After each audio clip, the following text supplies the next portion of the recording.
Sim, Jesus, nós exaltamos o Teu nome por essa graça maravilhosa. Obrigado, Jesus, por esse amor. Obrigado, Jesus, pela Sua entrega. Obrigado, Jesus. Obrigado, Jesus. Pai, obrigado, obrigado. Nós só temos isso para Te dizer. Somos gratos, gratos por esse amor infinito. Gratos por esse amor que excede todo o nosso entendimento. Gratos porque a Sua graça, ela nos alcançou. Não há mérito em nós, mas o Senhor fez por nos amar. Nós abrimos o nosso coração e recebemos a graça que o Senhor manifesta sobre nós. Obrigado porque essa graça nos transforma, porque essa graça nos mudou do império das trevas e nos trouxe para o reino da luz, para o reino do Seu Filho, do amor do Seu Filho. Obrigado, Jesus, pelo Teu poder. Obrigado porque hoje vamos celebrar esse gesto, essa atitude, esse ato Seu. Obrigado, Pai, porque hoje é um tempo de termos comunhão e estarmos juntos como corpo, sendo ministrados pelo Senhor. Obrigado, Pai, por esse amor infinito que não tem fim sobre nós. Espírito Santo, eu Te peço agora, manifeste o Seu poder sobre nossas vidas. Este lugar, esse tempo, esta celebração é para ser conduzida pelo Senhor. Obrigado, Espírito Santo, pelo Teu poder se manifestando aqui. E que agora o Senhor possa trazer ao nosso coração, ao nosso espírito, um preparo, um cuidado, para que nós possamos ouvir a Tua palavra de tal forma que ela transforme as nossas vidas, que ela mude quem nós somos, que ela mude o nosso interior, em nome do Senhor Jesus. Amém. Aleluia. Você pode se assentar, por gentileza, fique à vontade. Você está na casa do Pai. Eu quero aqui comentar duas coisas primeiro, né? Nós passamos aqui no aviso, né? Nos avisos que vai ter uma cantina depois do culto. Essa cantina nós estamos fazendo, hoje é o último domingo que nós vamos fazer, nós temos uma sequência de 4 domingos, com um propósito específico de apoiar, de ajudar os adolescentes e os juniores da igreja para que eles possam participar de um retiro no próximo final de semana.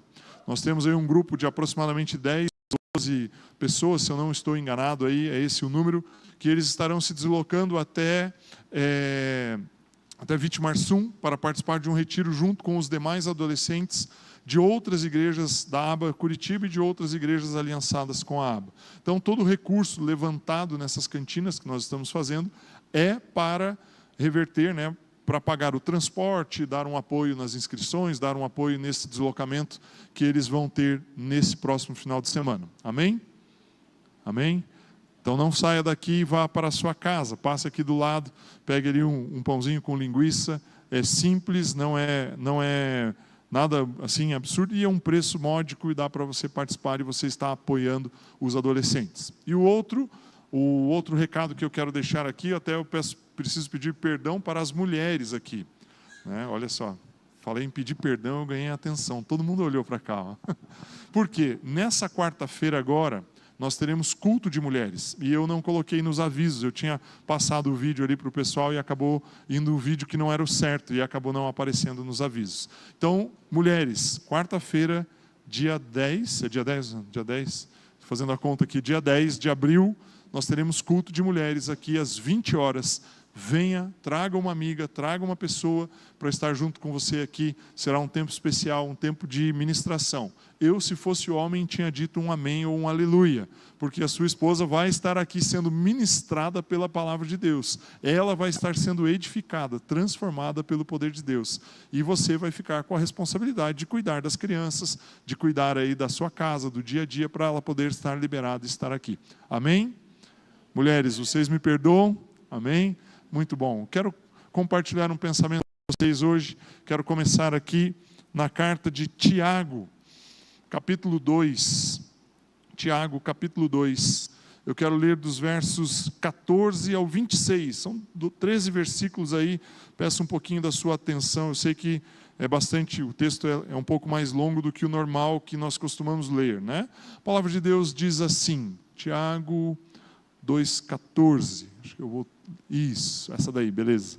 Meus irmãos, qual é o proveito se alguém disser que tem fé, mas não tiver obras?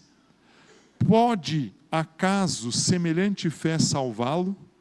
Se um irmão ou irmã estiverem carecidos de roupa e necessitados do alimento cotidiano, e qualquer dentre vós lhes disser: ide em paz, aquecei-vos e fartai-vos, sem contudo lhes dar o necessário para o corpo, qual é o proveito disso?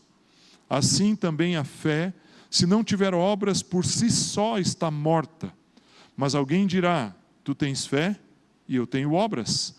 Mostra-me essa tua fé sem as obras, e eu, com as obras, te mostrarei a minha fé. Crês tu que Deus é um só? Fazes bem. Até os demônios creem e tremem. Queres, pois, ficar certo, ó homem insensato, de que a fé sem as obras é inoperante? Não foi por obras que Abraão, o nosso pai, foi justificado, quando ofereceu sobre o altar o próprio filho, Isaque. Vês como a fé operava juntamente com as obras. Com efeito, foi pelas obras que a fé se consumou. E se cumpriu a Escritura, a qual diz: ora, Abraão creu em Deus, e isto lhe foi imputado para a justiça, e foi chamado amigo de Deus. Verificais que uma pessoa é justificada por obras e não por fé somente. De igual modo, não foi também justificada por obras a meretriz Raabe, quando acolheu os emissários e os fez partir por outro caminho? Porque assim como o corpo sem espírito é morto, assim também a fé sem obras é morta. Talvez esse seja um dos textos mais polêmicos quando nós pregamos ou trazemos a compartilhar um pensamento. Nós vemos Tiago falando de uma maneira em que ele dá ênfase de que nós precisamos realizar as coisas. Mas existe uma ordem, uma sequência na forma como o Tiago escreve. E é isso que eu quero que você observe hoje. E eu quero passar alguns textos aqui para que nós possamos entender como é que nós devemos crer, e ao crer de forma correta, como é que nós devemos agir, como nós devemos nos conduzir, quais são as atitudes que nós devemos tomar.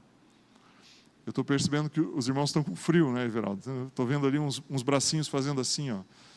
Essa semana, meus irmãos, um amado aí passou aqui na igreja e deu uma limpada em todos esses aparelhos de ar-condicionado, limpou mesmo, deu uma ajeitada, arrumou esse aqui do palco, esse daqui eu agradeci ele muito, parei de suar aqui em cima e arrumou alguns outros 2 aparelhos ali. Então, por isso que você está sentindo o reflexo disso, né? Deus está abençoando a sua vida aí através desse clima mais ameno. E aí a gente vai ajustando, vai deixando aí mais correto. Voltando aqui então, eu quero compartilhar esse pensamento com você. E o meu título, o meu tema é a igreja em ação, a igreja em movimento, a igreja atuando. Por que eu quero trazer isso para você e para mim, para nós pensarmos juntos? Quando nós falamos de fé, a fé, meu irmão, ela não é um elemento, ela não é um componente da vida cristã que ela está destinada para o futuro, para a frente. Ela não serve para o seu futuro. Para o seu futuro você tem esperança. Mas a fé, ela é um elemento, ela é um objeto da sua vida, da minha vida, do nosso cotidiano, que aponta para trás, para o seu passado. Na verdade, não é nem para o seu passado, é para o passado da humanidade. Você já vai entender por que eu estou falando isso.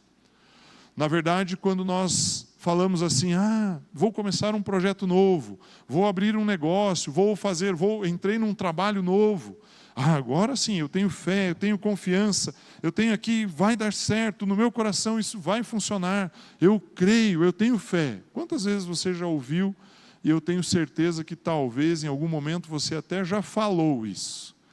Você disse assim, eu tenho fé que agora vai dar certo. Mudaram algumas coisas aqui, fui promovido, ou coisas parecidas. Ou fechei um contrato novo, tenho um novo cliente. Agora eu tenho fé que vai dar certo, as coisas vão caminhar. Minha filha ali foi para a igreja, voltou para a igreja, se reconciliou com Deus. Agora eu tenho fé que a vida dela vai se acertar. Meu esposo, minha esposa, sei lá. Quantas vezes você já ouviu isso? E, na verdade, isso não tem utilidade nenhuma. Por quê? Porque a fé, ela é um elemento que tem que ser aplicada em cima de uma promessa. E a promessa é algo que aconteceu lá atrás. Vamos pegar o exemplo, Tiago mesmo escreve nessa parte, eu li um pedaço um pouco mais longo da carta de Tiago, ele fala a respeito de Abraão, e ele fala que Abraão foi justificado não somente pela maneira como ele creu, mas também por aquilo que ele fez.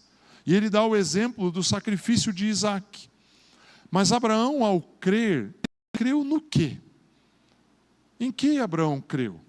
Um dia Deus chama Abraão, fala para ele contar as estrelas, para ele contar os grãos de areia do deserto, coisas impossíveis de fazer. E aí então, ao fazer isso, ter essa conversa com Abraão, Deus promete para ele: a sua descendência vai ser como as estrelas do céu e como a areia da terra, como os grãos de areia deste deserto. Porém, Abraão já era idoso, era casado com uma mulher já idosa, eles nunca haviam tido filhos. Como é que ele ia ter filho? Agora, o que eu estou falando para você é, Abraão não passou a crer que a partir daquele momento, então, no momento em que ele fosse lá para uma tendazinha especial com a Sara, né? Se reservasse ali com ela num cantinho, só os dois, agora eu vou ter aqui uma relação com ela e agora vai dar certo. Não. Abraão, ele olhou para a promessa que Deus fez, e todas as atitudes que ele tomou foram baseadas nessa promessa. Abraão, ele cria tanto na promessa de Deus, que mesmo depois de alguns anos de ter nascido seu filho, e nós sabemos que da data da promessa, do momento da promessa, até que Sara engravidasse, foram mais de 25 anos, até que Sara tivesse Isaque. E esse tempo todo, Abraão permaneceu crendo na promessa. Meu irmão, Abraão, não sei o quanto você já pensou sobre isso, mas Abraão em nenhum momento orou pedindo para que Deus curasse Sara da infertilidade dela. Em nenhum momento ele orou para que Deus curasse ele, talvez, de uma possível infertilidade. Você entende que Abraão, ele não olhava a circunstância, ele não olhava o problema ou a dificuldade, ele olhava sempre a promessa.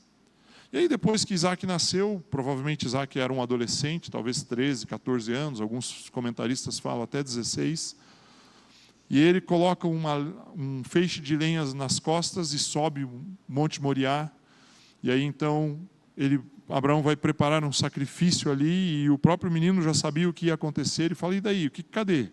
Onde que está o cordeiro? Mas Abraão cria tanto na promessa, que ele sabia que se ele sacrificasse Isaque ali, Deus ou ressuscitaria Isaque, ou suscitaria um outro herdeiro para ele, de alguma maneira. O que eu estou dizendo para você é, Abraão, ele sempre olhou para aquilo que Deus havia prometido como Salvador, como salvação, como esperança para ele e para o seu futuro. O que Abraão fazia era olhar para trás, lá naquela data em que Deus prometeu para ele, falou, olha, você vai ser pai de multidões. E quais atitudes Abraão tomou? Uma delas foi mudar o próprio nome. Ele era chamado de Abrão, que é pai exaltado, e ele mudou o seu nome para Abraão, que é pai de multidões. Mesmo enquanto ele não tinha nenhum filho. Ele tomou atitudes baseado naquilo que Deus havia prometido para ele. E o que eu estou fazendo aqui com esse pequeno paralelo que eu estou tentando construir, para que você tenha um pensamento, me acompanhe aqui no meu pensamento, é que quando Deus ele envia Jesus, eu vou ler um texto aqui que eu nem passei para os irmãos ali, Neto, se você puder pôr por gentileza, Gálatas capítulo 4, verso 4. Gálatas 4, 4.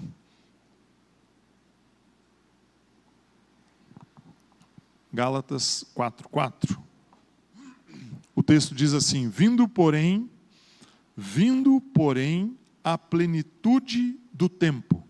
A palavra plenitude aqui quer dizer completo. Pensando de uma maneira lógica, fica meio estranho. Porque o texto diz, Paulo escreve e diz assim, olha, quando o tempo ficou completo, quando completou-se o tempo, vindo a plenitude do tempo, Deus enviou seu Filho, nascido sob a lei, para resgatar os que estavam sob a lei, a fim de que recebêssemos a adoção de filhos. E porque vós sois filhos, enviou Deus ao nosso coração o Espírito de seu Filho, que clama, Abba, Pai. Por que eu pedi para ler esse texto?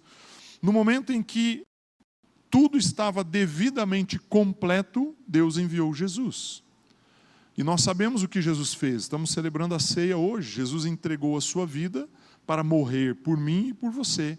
E Ele foi ressuscitado pelo Pai, através do poder do Espírito Santo, como Romanos 8,11 diz. E Ele venceu a morte e através desse sacrifício dele, Ele nos permitiu nos tornarmos filhos. Sermos chamados filhos de Deus, sermos retirados do império das trevas e colocados no reino da luz, e termos uma nova perspectiva de vida. Isso é o que aconteceu conosco, a partir daquilo que Jesus fez. Por isso que a sua fé, ela deve ser colocada não no seu futuro, mas naquilo que Deus prometeu lá no nosso passado, em Jesus. Quando nós falamos de fé, você deve aplicar a fé na obra que Cristo realizou. Por isso eu estou trazendo esse pensamento exatamente num dia em que nós temos a ceia. Crer em Deus é crer naquilo que Ele fez por nós de uma maneira completa. Quando Jesus estava na cruz, Ele fala, está consumado, acabou, finalizou. O que precisava ser feito para que a salvação fosse estendida sobre a humanidade, já foi feito, está concluído aqui. Então não existe nenhuma outra atitude, nenhum outro gesto, nenhum outro movimento que Deus precise fazer para que você possa alcançar salvação. E não existe nenhum gesto ou nenhuma atitude que você faça por você próprio que te leve a alcançar salvação. Mas você precisa crer, precisa depositar a sua confiança, precisa depositar a sua fé no gesto e na atitude de Jesus que aconteceu 2000 anos atrás. Por isso que eu estou falando, e eu comecei aqui essa explanação, esse pensamento, que a fé é um elemento aplicado para o seu passado, para o meu passado, na verdade para o passado da humanidade recente, 2000 anos atrás. Tudo que nós cantamos, tudo que nós declaramos, é para aquele momento que era a plenitude dos tempos. Quando tudo se completou, Deus enviou Jesus. E aquele momento em que Jesus morre, em que o sangue dele verte naquela cruz, toca o solo desse planeta, o perdão dos pecados é trazido sobre a terra. E a restauração, a reconciliação de Deus com os homens é estabelecida em Cristo. E a partir do momento que Jesus ressuscita, a morte é vencida. E aí então nós precisamos olhar para a cruz e crer naquilo que Ele fez, e que Ele completou, e que essa obra é suficiente, somente essa obra é suficiente para nos levar ao Pai. Apenas isso, mais nada. Por isso que fé é um elemento aplicado para o passado. E quando nós lemos o texto de Tiago, e Tiago faz um jogo de palavras ali, né, no bom sentido, jogo de palavras, não que ele queira enganar alguém, mas ele vai pondo perguntas e vai respondendo as perguntas com outras perguntas, uma conversa retórica ali. Ele fala o seguinte: existe uma forma de acessar a Deus, que é crer. Mas crer precisa trazer sobre nossas vidas uma mudança, uma transformação e uma atitude. E ele fala, olha, não é você crer se você não tiver uma realização, ou realizar algo, executar algo. E aí eu quero dar um exemplo, vou pedir uma ajuda ali para os irmãos da mídia. Ju, se você puder pôr o vídeo lá que eu passei, pôr um videozinho aqui, acho que 1 minuto, 2 minutos, nem sei se é isso. Se puder só apagar a luz aqui da frente, pode ser só aqui da frente, não precisa nem ser tudo. É bem curtinho. Se puder liberar o áudio, tem uma música.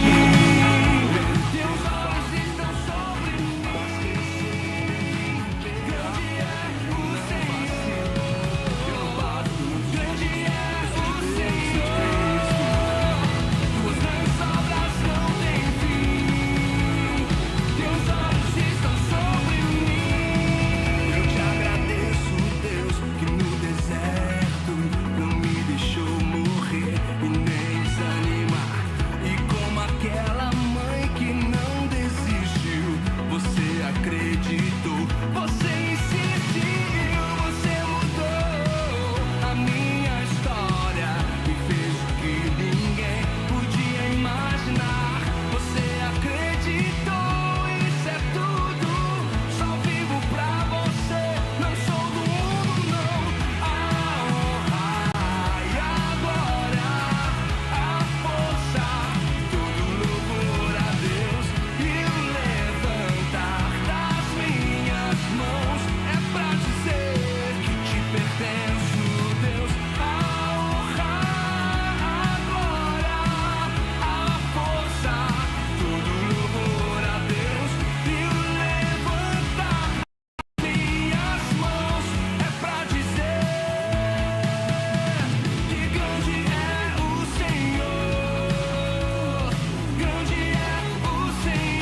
Amém. Esse videozinho eu pedi para a Ana, foi a Ana que filmou lá, ela me encaminhou ontem.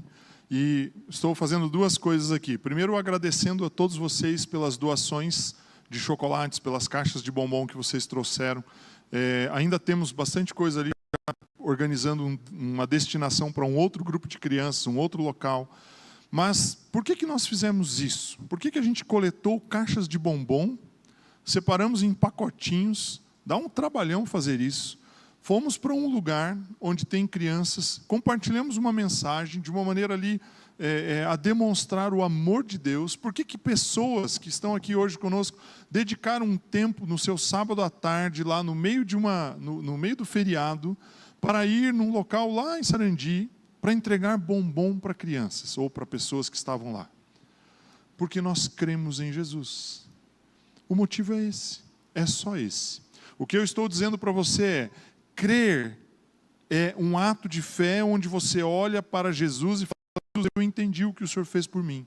Eu recebo aquilo que o Senhor fez. O seu gesto, a sua atitude me salvaram, me alcançaram. Agora, isso muda algo dentro do meu coração que faz com que eu tome uma decisão e tome atitudes que podem mudar a vida e a história de outras pessoas. Uma coisa simples, pegar um tema, um motivo, uma razão. É chocolate, é Páscoa. E nós juntarmos isso e levarmos para as pessoas com uma mensagem de amor. Quando a gente fala sobre fé e obras, sempre tem esse conflito, né? E Tiago, ele coloca esse questionamento, fala: me mostra a sua fé que eu te mostro as minhas obras. E como eu creio, e eu executo a partir daquilo que eu creio. O que eu estou dizendo para você é: a nossa fé precisa nos motivar a andar e fazer e tomar atitudes. Vou te dar um outro exemplo, que esse eu não tenho nenhuma imagem aqui, até poderia ter feito. Ontem à noite nós estivemos aqui, num culto de curas e milagres. Todo primeiro sábado do mês, você está convidado para estar conosco. 7h30, nós ficamos aqui um culto, uma hora e pouco ali de culto, um tempo extraordinário. Por que nós fazemos um culto de curas e milagres? Porque nós cremos. Se eu creio naquilo que Jesus fez na cruz, e quando nós lemos lá em Isaías, o que Ele conquistou com aquilo que Ele fez na cruz e entregou em nossas mãos, nós precisamos oportunizar, criar momentos onde nós vamos aplicar aquilo que nós cremos. Eu aponto a minha fé para aquilo que Jesus fez na cruz, e eu tomo uma atitude, e eu venho aqui, e eu compartilho aquilo que Ele colocou no meu coração. E ao colocar a palavra dEle, ao semear a palavra dEle, e ao nos posicionarmos crendo naquilo que Ele fez, Ele se move e os milagres acontecem. Por isso nós fazemos um culto de curas e milagres. Nós estamos, acho que fizemos, né, Mauro, 5 semanas, foram 5 segundas-feiras em que nós retomamos o culto que foi feito por muito tempo pelo pastor Marco Aurélio no hospital, lá no antigo Santa Rita, hoje é o Samaritano, nós estamos fazendo no Santa Rita, ali na Rio Branco. 5 cultos, 5 segundas-feiras, 12h10, 12h35, 25 minutos, 30 minutos de culto. Meu irmão, mais de 100 pessoas foram alcançadas pela palavra de Deus, e nesses 5 cultos, 7 pessoas entregaram a vida a Jesus. Por que nós vamos lá, segunda-feira, na hora do almoço, num dia começando a semana, muitas vezes um monte de coisa para fazer, e tem ido um grupo aí de pelo menos uns 5, 6 irmãos aqui da igreja, participar desse momento. Por que nós abrimos mão do nosso tempo e fazemos isso, temos esse gesto? Porque nós cremos que Jesus, ao entregar a sua vida, morrer por nós, o seu sangue nos perdoar, nos reconciliar com o Pai, transformar a nossa vida, Ele é poderoso para tocar a vida de outras pessoas. Nós não temos uma atitude para um dia pegar aqui, fazer um vídeo ou fazer umas fotos e postar na rede social só para aparecer, dizer: olha aqui, eu estou fazendo isso. Não. O nosso gesto, a nossa atitude é para demonstrar aquilo que Deus fez em nós. Meu irmão, existe uma história que é uma história que precisa ser contada para todas as pessoas sobre a face da terra. E essa história é aquilo que Jesus fez por nós. Essa história é a história mais importante, a que deve ser dita em todo tempo, em todo lugar, para todas as pessoas. Não interessa o que acontece com a sua vida, o dia a dia, né? Eu estou usando uma expressão que é forte, da impressão que eu Estou sendo grosseiro, assim, né? Quando eu digo não interessa o que acontece na sua vida, né? Independente do que acontece com você, independente das circunstâncias que você passa, existe uma história que precisa ser compartilhada com as pessoas que estão ao seu redor. Jesus te ama, Jesus te alcança, Jesus toca a sua vida, Jesus manifesta o poder e o amor dele sobre você. Meu irmão, se você fizer isso, se você entender que isso é importante, essa atitude, esse gesto, ele transforma a vida de pessoas. Mas você só vai fazer isso quando você entender que você aplica a sua fé lá no passado, naquilo que Cristo fez. Olhe comigo Efésios capítulo 2, os versos de 8 a 10. Paulo escrevendo, ele diz assim: porque pela graça sois salvos, mediante a fé, e isso não vem de vós, é dom de Deus, não de obras, para que ninguém se glorie. E aí o verso 10, ele fala, parece uma coisa antagônica, né? O verso 9 ele fala, não é por obras, não de obras, para que ninguém se glorie. E o verso 10 ele diz assim, pois somos feitura dele, nós somos a imagem de Cristo, criados em Cristo para boas obras. Não parece meio doido o que Paulo está escrevendo? Fala, olha, não é pelas obras que você vai alcançar a graça, mas ao ser alcançado pela graça, existem boas obras para você realizar. E aí o final do verso é, as quais Deus de antemão preparou para que andássemos nelas. E eu gosto da palavra obras aqui. No texto de Tiago que eu li, a palavra obras em 12, 13 versículos aparece 11 vezes. Paulo escreve aqui 3 versículos, aparece a palavra obras 2 vezes. E a palavra obra aqui, sabe o que significa? Trabalho, trabalhar, realizar algo, realizar um trabalho. E é interessante isso. Paulo ele fala assim, não é o seu trabalho que garante a graça na sua vida, mas ao receber a graça, Deus preparou algo para você fazer. E se você entendeu a graça de Deus sobre a sua vida, não tem como você ficar sentado aí, parado, sem fazer absolutamente nada por Cristo. Não tem. Não tem. Não tem como você ficar parado. Você precisa se mover e transferir aquilo que Deus colocou em você para tocar outras vidas. A fé é algo que você vai aplicar lá no passado para transformar a vida de pessoas no seu presente e no seu futuro. Ser relevante aí no meio da sociedade é trazer alguma transformação na vida de outras pessoas. Ser relevante, né? Todos nós queremos ser importantes, não queremos? No fundo, nós gostamos de fazer coisas que sejam dignas assim de pessoas notarem. Todos nós somos assim. Mas ser relevante no ambiente, do ponto de vista de Deus, é transformar uma vida. Só que nós não temos capacidade de transformar ninguém. Eu não consigo transformar nem os meus filhos.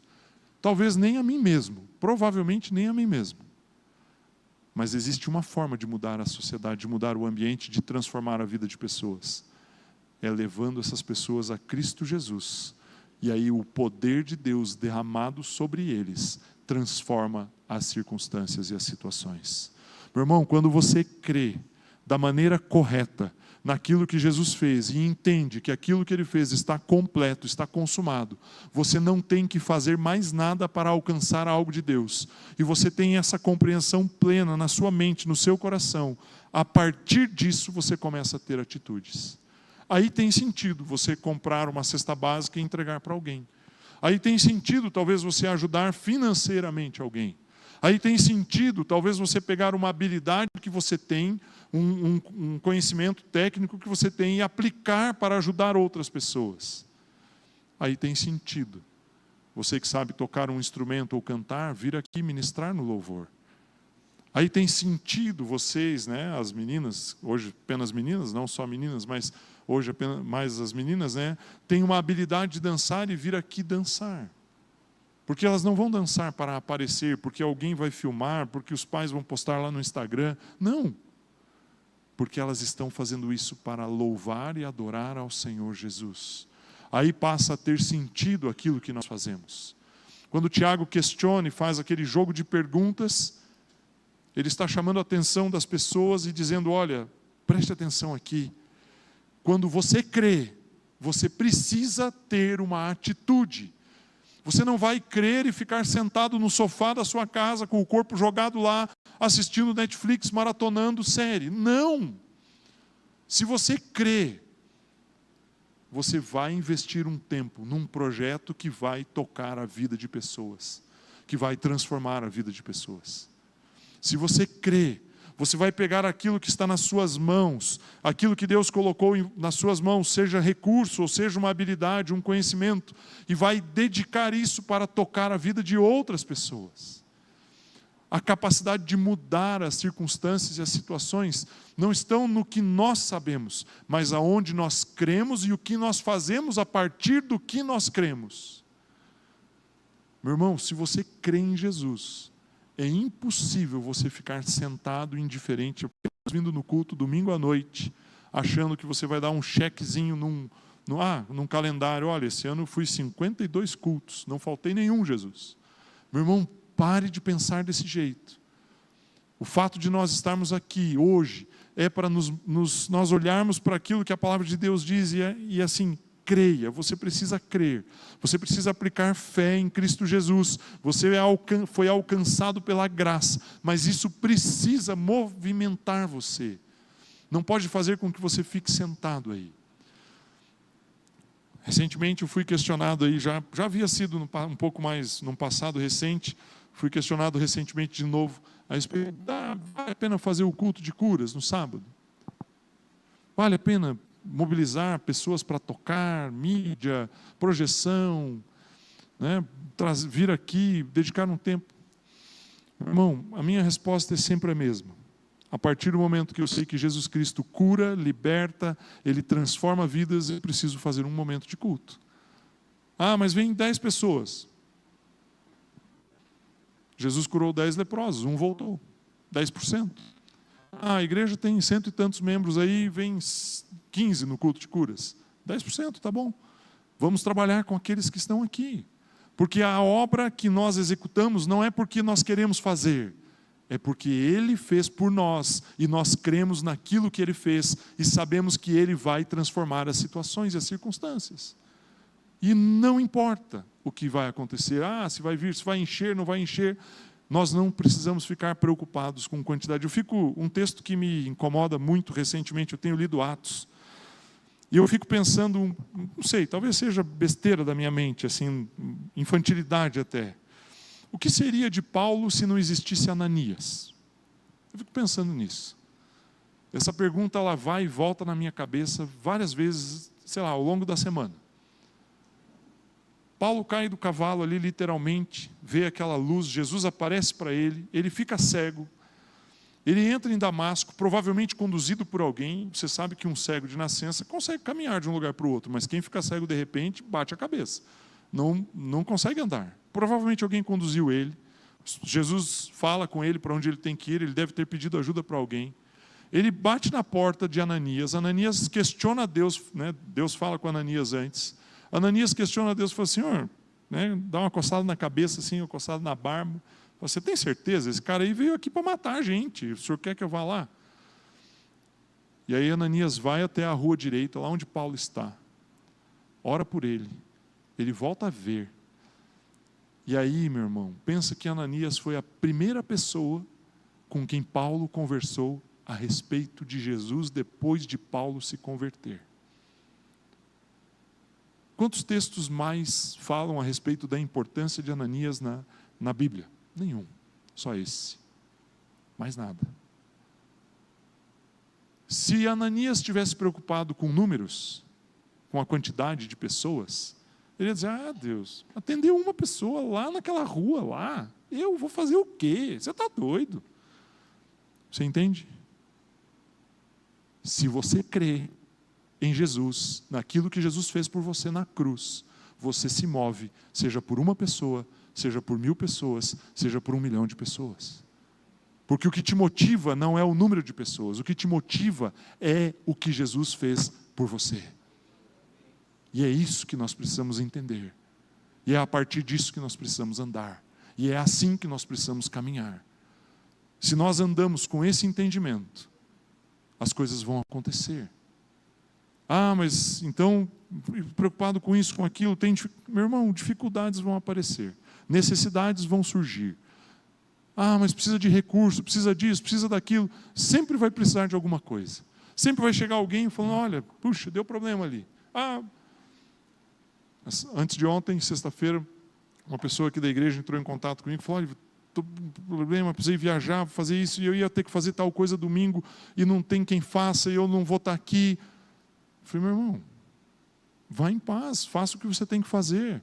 Ah, mas não vai acontecer tal coisa no domingo. Eu falei, não tem problema, nós vamos continuar seguindo. Vamos pregar, vamos ter o culto, nós vamos celebrar o Senhor. Ah, mas não vai dar para fazer uma parte ali. Tá bom, não faz. O que eu quero dizer para você é, nada pode nos parar. Nada pode nos parar. Ah, mas não tenho luz. Faz culto sem luz, nós já fizemos culto sem luz aqui. Caiu energia. Lá, a gente fala mais alto, toca no violão, põe o farol, liga o farol do carro lá na porta para iluminar aqui dentro. Você entende o que eu quero dizer? Nada para uma pessoa que crê naquilo que Jesus fez e entende que o que Jesus fez é suficiente. Nada para. Nada para. Seguir aqui, meu Deus, eu tinha preparado vários textos.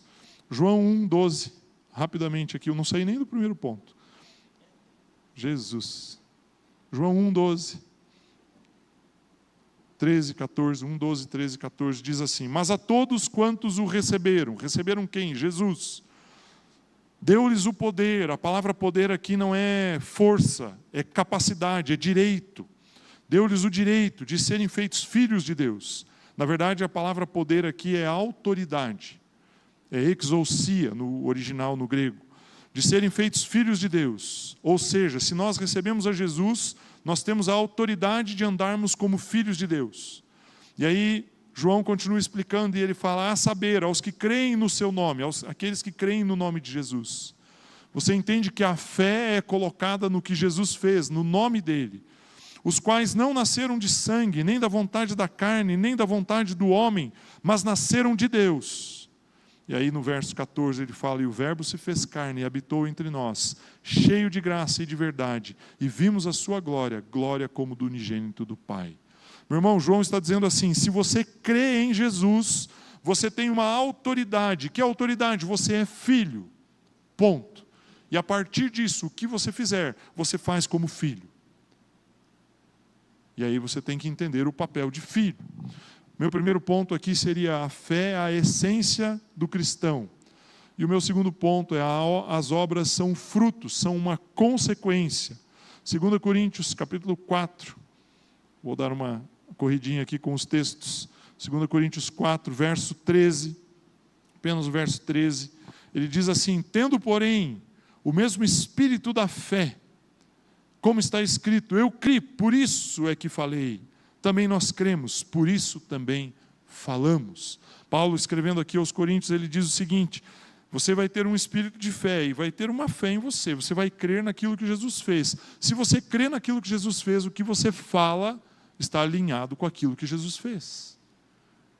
Se você crê que Jesus ele é poderoso para libertar a sua vida, para transformar a sua vida, para mudar as circunstâncias, mudar a situação, você não vai ficar olhando para as circunstâncias, para a situação, se lamentando delas, chorando a respeito delas, assim, tentando ficar ali, meu Deus, eu não consigo sair disso, porque isso aqui é um problema, porque isso aqui é uma dificuldade. Você para de olhar o tamanho do problema e começa a olhar o tamanho de Deus em relação ao problema. O que Paulo está dizendo é, nós cremos, e porque nós cremos, nós declaramos, nós falamos. Se você quer saber no que uma pessoa crê, converse com ela 1 hora a respeito e deixe ela falando a respeito da vida dela. Perguntas para que ela fale a respeito da vida dela, do que ela pensa. Em 1 hora de conversa você entende o que ela crê. Você entende aonde ela coloca a fé dela. Se a pessoa reclama demais, fica ali só resmungando, murmurando, olhando para trás, olhando para aquilo que aconteceu no passado e não consegue sair daquilo, meu irmão, ela está colocando a fé e a esperança nas circunstâncias, na situação. Está deixando a alma tomar conta e não está olhando aquilo que Jesus fez lá atrás e avançar. Eu sei que existem situações e circunstâncias que afetam o nosso dia a dia, que afetam a nossa vida, que nós ficamos chateados, que afetam a nossa alma. Só que quando nós sofremos esse baque, a gente precisa olhar as circunstâncias. Opa, espera um pouquinho. Paulo foi uma das pessoas que mais sofreu, acho que tem relatos de sofrimento na história da vida de Paulo. Ele apanhou, ele foi dado como morto. Talvez até tenha morrido mesmo e foi ressuscitado, não sei. Ele foi preso, ele foi expulso de lugares, foi perseguido, foi abandonado, viraram as costas para ele. E eu acho curioso, na segunda carta aos Timóteos, a segunda carta a Timóteo, Paulo, quando ele escreve, ele fala de Demas, que Demas virou as costas para ele. Só que o mesmo Demas, em outras duas referências, Paulo fala, o meu companheiro, o meu cooperador. Paulo foi traído por pessoas que andavam do lado dele. Mas quando Paulo escreve aos Coríntios, ele fala, se eu creio, eu declaro aquilo que eu creio. Você entende que Paulo abre a boca dele para falar aquilo aonde ele coloca a fé, não aquilo que está passando, as circunstâncias que estão acontecendo com ele. Vou ler Atos, capítulo 3, dos versos de 1 a 10. Atos 3, de 1 a 10. É uma história que você conhece muito bem. O texto diz assim... Está um pouquinho diferente aqui. Havia entre os fariseus é que eu estou lendo certo? Espera aí. Atos 3, 1. Agora sim. Pode deixar ali, os irmãos da mídia estão mais certos do que eu aqui, eu já ia ler um texto errado. Outro dia eu fiz isso aqui, eu dei uma referência e li outro texto, o pessoal ficou me olhando com uma cara meio estranha assim. Acontece, né? Atos 3, 1 diz assim, Pedro e João subiam ao templo para a oração da hora 9. Era levado um homem coxo de nascença, o qual punham diariamente à porta do templo chamada Formosa, e para pedir esmola aos que entravam. Vendo ele a Pedro e a João, que iam entrar no templo, implorava que lhe dessem alguma esmola. Pedro, fitando-o juntamente com João, disse, olha para nós. Ele os olhava atentamente, esperando receber alguma coisa. Pedro, porém, lhe disse, não possuo nem prata nem ouro, mas o que tenho, isto te dou. Em nome de Jesus Cristo Nazareno, anda. Tomando-o pela mão direita, o levantou imediatamente, os seus pés e tornozelos se firmaram. De um salto se pôs em pé. Passou a andar e entrou com eles no templo, saltando e louvando a Deus. Viu todo o povo a andar e a louvar a Deus. E reconheceram ser ele o mesmo que esmolava, assentado à porta formosa do templo. E se encheram de admiração e assombro. Por isso que lhe aconteceram. Quando Pedro e João eles chegam na porta do templo, aquele homem precisava de comida, de dinheiro. É isso que ele precisava. Eles poderiam dar um recurso? Poderiam. Poderiam dar dinheiro para ele? Poderiam. Talvez até, em algum outro momento da vida deles, eles já tivessem feito isso, dado alguma ajuda para ele. Mas aquele homem ia pegar o dinheiro, como ele não podia trabalhar, ele ia pegar o dinheiro, ia comprar comida, comprar alguma coisa para beber, ia tomar, comer, voltar outro dia para a porta do templo, esmolar de novo, e ficar a vida toda nesse ciclo. Agora, Pedro e João, um pouco depois de terem sido batizados pelo Espírito Santo, um pouco depois de terem tido uma experiência extraordinária com o poder de Deus, tempos depois de ter caminhado com Jesus, ao chegar naquele lugar, a cabeça deles estava totalmente diferente. O pensamento deles era que existia algo muito mais sublime e importante para ser entregue e para ser dado àquele homem. E o que ele estava fazendo, o que eles estavam fazendo, entregando ali, era algo que iria transformar a vida dele.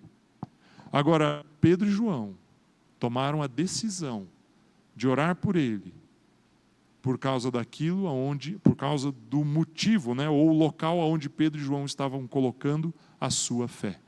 Eles sabiam que Jesus Cristo é poderoso para transformar a circunstância, a situação daquele homem. Ele sabia que dar uma moeda, dar um recurso ou dar uma comida para ele não tiraria ele daquele lugar. O que eu estou dizendo para você é, se você de fato crê que Jesus Cristo transforma uma situação. Se você de fato crê que o que transformou a sua vida é o que Jesus fez na cruz, e a sua fé está colocada nisso, as suas atitudes passam a ser para transformar a vida das pessoas de forma definitiva e não de forma paliativa. Não de forma a resolver ali aquele momento, aqueles minutos. E em contraste a isso, Tiago nos diz: se você crê, você ajuda, você estende a mão, você abençoa, você dá o recurso, você dá a condição para que a pessoa também saia. Você não vai virar as costas e dizer: amém, eu creio, Deus abençoe você, e vai embora. Você se preocupa com isso. O que eu quero dizer para você hoje é: a igreja está em ação. A igreja está em movimento. E a igreja, e eu estou falando de igreja como corpo, como coletividade, eu enquanto indivíduo, como parte da igreja, você enquanto indivíduo, como parte da igreja, nós em movimento, precisamos depositar a nossa fé naquilo que Cristo fez, lá no passado, 2000 anos atrás, e a partir de crer dessa forma, nós precisamos nos mover. Nós precisamos tocar a vida das pessoas. Nós precisamos dedicar um tempo para ensinar as nossas crianças. Nós precisamos dedicar um tempo para estar aqui nas quartas-feiras orando. Nós precisamos dedicar um tempo para estar aqui e assistir a aula da FATEM, como o Leonardo falou, transformar aquilo que está dentro de nós. A palavra de Deus diz que a fé vem pelo ouvir e ouvir a palavra. Então edifique a sua vida com a palavra. Transforme a sua vida com a palavra. A Ana Carolina está aqui, está sentadinha ali, abraçadinha com a Dilair. Ana, só me diz assim, é bom ou não a FATEM? Todo crente deve fazer, a resposta dela. Ela está em Curitiba, está lá participando da Nine, Davi está lá fazendo junto com ela a Nine, eles estão tendo os 2 anos da FATEM em um ano só. Aulas de manhã do primeiro ano, aulas à noite do segundo ano. Como a FATEM é modular, o Leonardo explicou aqui, essa semana na terça-feira começamos o segundo módulo. Eu tinha até anotado, como eu passei o vídeo errado, eu tinha posto lá o tema, é o tema do módulo. Meu irmão, venha fazer, não deixe de fazer, se exponha à palavra, deixe que a palavra gere em você algo extraordinário. Você vai olhar para o seu passado e vai dizer: Jesus, eu entendi, eu creio no Senhor, eu me entrego ao Senhor e aquilo que o Senhor fez por mim eu preciso refletir em outras pessoas. Isso muda a sua vida e vai mudar a história de pessoas que estão ao seu redor. Isso transforma as nossas vidas. Talvez você precise entregar a sua vida a Jesus definitivamente, né? Talvez você precise tomar essa atitude. Talvez você falou: Jesus, eu vou fazer, mas, puxa, eu estou meio tímido aqui, eu estou com tanta coisa. Saiba que aonde você está, o poder de Deus está. E aquilo que você está fazendo, Ele vai mover. Pedro e João estavam indo orar. De repente pediram dinheiro para eles. Falou: vamos lá, venha junto comigo. O problema não é o dinheiro, o problema é a tua condição. Vamos sair dessa condição. Para mim, esse milagre, aconteceu um milagre ali. Mas o milagre mostra uma transformação na condição da pessoa. Você entende? A salvação que eles entregaram para aquele rapaz não era, como eu usei uma expressão aqui, eu falei, não era paliativo, não era para o momento. Não era um pão que ia alimentar ele por algumas horas, mas era uma transformação que mudou a vida dessa pessoa. Então, que nós possamos ter essa capacidade de entender, os irmãos do louvor, por gentileza, de entender que aquilo que nós cremos não é para simplesmente dizer assim: eu sou crente, eu sou cristão, eu frequento a igreja evangélica, eu vou no culto toda semana. Quando eu não posso ir no culto, eu até assisto o culto online, a igreja transmite lá, até eu participo do culto. Eu oferto lá, eu entrego um valor lá de vez em quando, lá na igreja. Eu dizimo. Não, meu irmão. A sua fé é para fazer com que você realize algo para Deus. A paz que nós muitas vezes buscamos é um gesto de fé. É você crer que Jesus Cristo é o Senhor de tudo. Orar é um gesto de fé. Você não vai orar se você não crer. Aliás, Hebreus 11, era um dos textos que eu ia ler, diz isso. 11:6, que aquele, se você quer se aproximar de Deus, é necessário que você creia nele. Dizimar é um gesto de fé. Perseverar é um gesto de fé. O Ivan, assim, as pessoas me falam isso às vezes: você é meio teimoso, assim, você é meio meio, né, vai indo, as pessoas não, você é meio obstinado com algumas coisas. Aquilo que eu faço porque eu creio em Jesus. Ponto. Se eu entender que aquilo ali, isso aqui não é para mim, não tem uma direção aqui para fazer isso, eu não vou fazer aquilo que eu sei que Jesus está me direcionando a fazer. Mas as pessoas estão dizendo que não é por aqui, é por lá. Eu estou caminhando aqui porque Jesus está me dizendo para caminhar aqui. Perseverar é um ato de fé. Ser generoso é um gesto de fé. Doar-se é um gesto de fé. Perdoar é um gesto de fé. Perdoar alguém é um gesto de fé. É você saber que aquilo que Jesus fez por você é mais importante do que a ofensa que a pessoa gerou contra você. É você valorizar aquilo que Jesus fez, de tal forma que você olha para as situações, para as pessoas, eu vou ficar bicudo aqui? Olha o que Jesus fez por mim. E eu estou crendo naquilo que Ele fez lá atrás, não no que eu preciso resolver aqui. Amar é um gesto de fé. Você só ama se você crê. Se você não crê em Jesus, você não vai amar. Você vai fazer algo por interesse. Você vai fazer algo por uma troca, por um benefício que você vai ter. Quando nós amamos, quando nós cremos verdadeiramente em Cristo, nós amamos de maneira incondicional. Como Paulo escreve na primeira carta aos Coríntios, capítulo 13. O amor ágape, o amor que doa e que entrega sem exigir algo em troca. O amor que é executado, é praticado, os gestos de amor que são executados não esperando algo em troca. A Bíblia traz algumas formas, algumas expressões da palavra amor. O amor ágape, ele precisa ser colocado desta maneira. Então, amar é um gesto de fé. Amar é um gesto de fé. Se nós cremos em Jesus, nós amamos como Ele nos amou. Jesus, Ele não cobra absolutamente nada de você. Ele te dá tudo que Ele pode te dar gratuitamente. Mas Ele também te dá, dentro dessa gratuidade, a liberdade de escolher estar com Ele. A decisão é sua de estar com Ele. Vamos ficar em pé, chamar os amados do grupo de serviço também para nos ajudarem com a ceia. Quero fazer uma oração antes de ler um texto para a ceia. E o que eu compartilhei com você hoje aqui, no meu coração, ele tem isso de uma maneira muito forte. Tudo que nós fazemos precisa estar baseado naquilo que nós cremos. Tudo que nós fazemos precisa estar baseado naquilo que nós cremos. Se nós fazemos algo sem estar baseado na fé em Cristo Jesus, a Bíblia chama isso de uma obra morta. Se nós fazemos esperando receber algo de alguém, ou fazemos pela nossa força, pelo nosso esforço, sem crer em Jesus, a Bíblia chama isso de obras mortas. Está lá em Hebreus, capítulo 6, se eu não me engano. Se você fizer Fateme, você vai entender melhor o que é uma obra morta.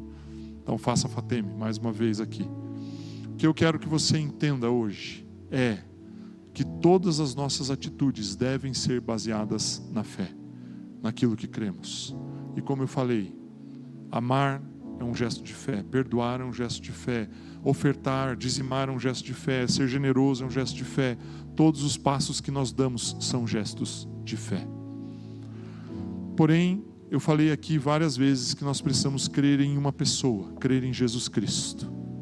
E eu não posso terminar esse tempo de meditação aqui sem perguntar se existe alguém no nosso meio que nunca entregou a sua vida a Jesus e desejaria entregar a sua vida a Jesus.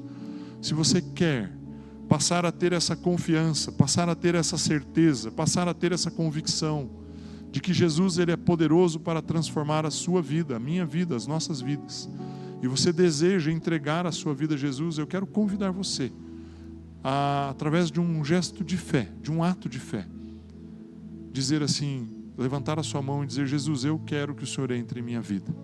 Se você nunca orou e nunca entregou a sua vida a Jesus, faça isso hoje. Quero convidar você Se você deseja que Ele entre na sua vida, erga a sua mão.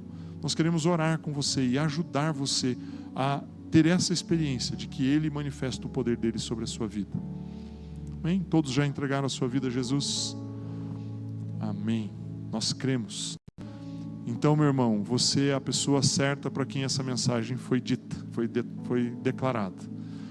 Você sabe em quem você crê. Então, olhe para Ele, apenas para Ele.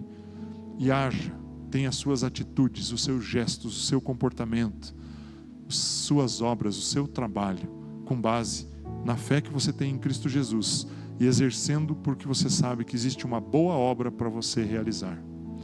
Nós vamos ter um tempo de ceia. Feche seus olhos.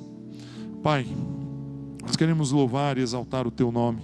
Queremos glorificar o Senhor por tudo que o Senhor tem feito nas nossas vidas. Obrigado, Jesus. Obrigado porque podemos crer em Jesus Cristo. Obrigado porque ao crermos em Jesus Cristo, o Teu Santo Espírito habita em nós.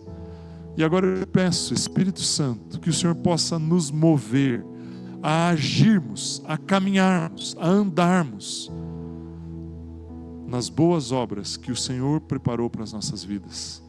Nós não vamos realizar boas obras para obtermos algo do Senhor, não. Nós vamos realizar boas obras porque nós já obtivemos algo do Senhor. E aquilo que o Senhor nos deu é impagável do ponto de vista humano. É impagável do ponto de vista das atitudes e dos recursos humanos.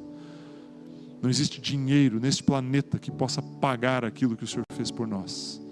Obrigado, Jesus, pela sua entrega. Obrigado, Jesus, pelo seu amor, pela sua graça, pelo seu favor. Obrigado, Jesus. Pai, nós queremos celebrar a ceia. Nós abençoamos esses elementos. Declaramos eles benditos. Do mesmo jeito que esse copinho de suco, esse pedacinho de pão, eles vão se juntar a nós, dentro de nós, vão ser absorvidos pelo nosso corpo. Jesus Cristo está em nossas vidas, do mesmo jeito. Ele está em nós, nós somos parte do corpo dele. Obrigado, Jesus, porque o Senhor nos fez filhos. Obrigado, Jesus, porque no teu sangue nós fomos redimidos, lavados, perdoados, purificados. Obrigado porque temos perdão. Obrigado porque podemos ter comunhão. Obrigado porque estamos juntos uns com os outros. Enquanto comiam, tomou Jesus um pão e abençoando-o partiu.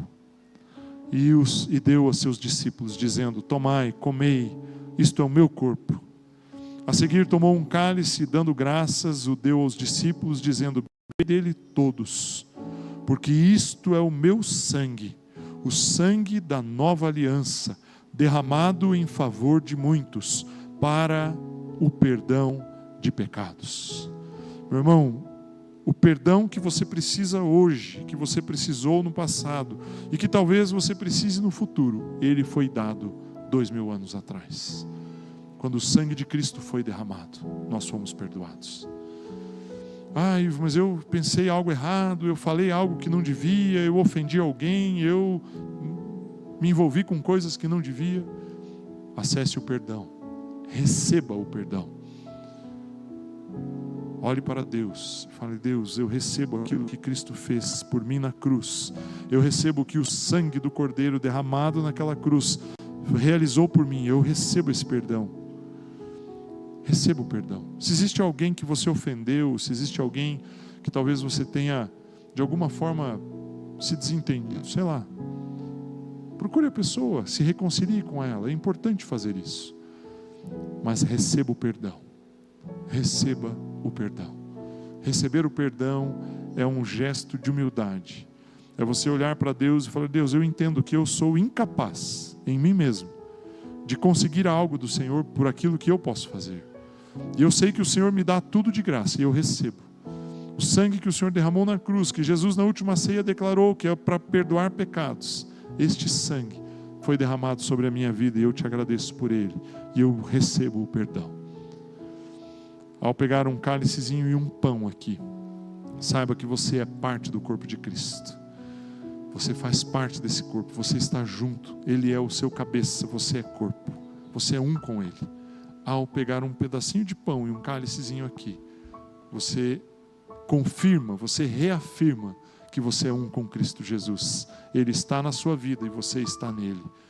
E em todo o tempo, você é um com Ele. Amém? Eu quero liberar vocês para virem aqui pegar. Eu vou colocar, como eu sempre faço, uma única regra. Não tome a ceia sozinho. Não pegue aqui e fique num cantinho só você. Você pode até fazer isso. Tome junto com pelo menos mais uma pessoa. Não existe parte do corpo humano que sobreviva sozinha. Se eu tirar o meu dedo aqui e colocar num cantinho ali uma semana, em poucas horas, na verdade, ele vai estar morto ali já, sem sangue, necrosado. Ele não vive sozinho ali, ele tem que estar conectado no corpo para viver. Então não existe parte do corpo que viva sozinho. Então não tome a ceia sozinho. Tome a ceia junto com alguém. Ore junto com alguém. Agradeça a Deus junto com alguém. E compartilhe esse momento de alegria junto com alguém. Eu tenho certeza que hoje, ao tomar a ceia, Deus irá manifestar cura física em alguém hoje aqui. Eu tenho uma certeza, uma convicção no meu espírito a respeito disso. Ao tomar a ceia, alguém será curado fisicamente. Alguém será curado fisicamente. Porque ao tomar a ceia, você confirma juntamente com Cristo, fala: Senhor, nós somos um, e o corpo de Cristo não é doente. No corpo de Cristo não há doença. Não há doença. O próprio Paulo, ao escrever aos Coríntios sobre a ceia, ele fala que existem fracos e doentes entre nós, e alguns até dormem, porque nós não discernimos o corpo. Que você possa discernir o corpo hoje, e que essa cura possa tocar a sua vida, possa tocar o seu físico. Eu não sei qual área, o que você precisa, mas Deus vai manifestar o poder dele. Este lugar é um lugar da manifestação do poder de Deus. Não pelo lugar, mas porque nós, os filhos de Deus, estamos aqui. Nós estamos aqui juntos como corpo, tendo um tempo de comunhão com o nosso Pai. E aonde Ele está, o poder dele se manifesta. Eu tenho certeza disso. Obrigado, Jesus, pelo seu amor. Obrigado, Jesus, pelo seu poder. Obrigado, Jesus, pela transformação que o Senhor faz em nossas vidas. Em nome de Jesus. Ao terminar a ceia, o louvor vai tocar. Não vá embora. Vamos ali ter um tempo de comunhão. Pegue um pãozinho ali, coma com os irmãos. Se quiser pegar, levar para casa. Mas não vá embora assim, correndo. Tenha um tempo de comunhão. Nós queremos ter um tempo de comunhão juntos. Amém? Pode vir pegar aí o seu pão, o seu cálice. Encontrar aí com os irmãos que você quer orar e tomar junto. Enquanto isso o louvor nos conduz.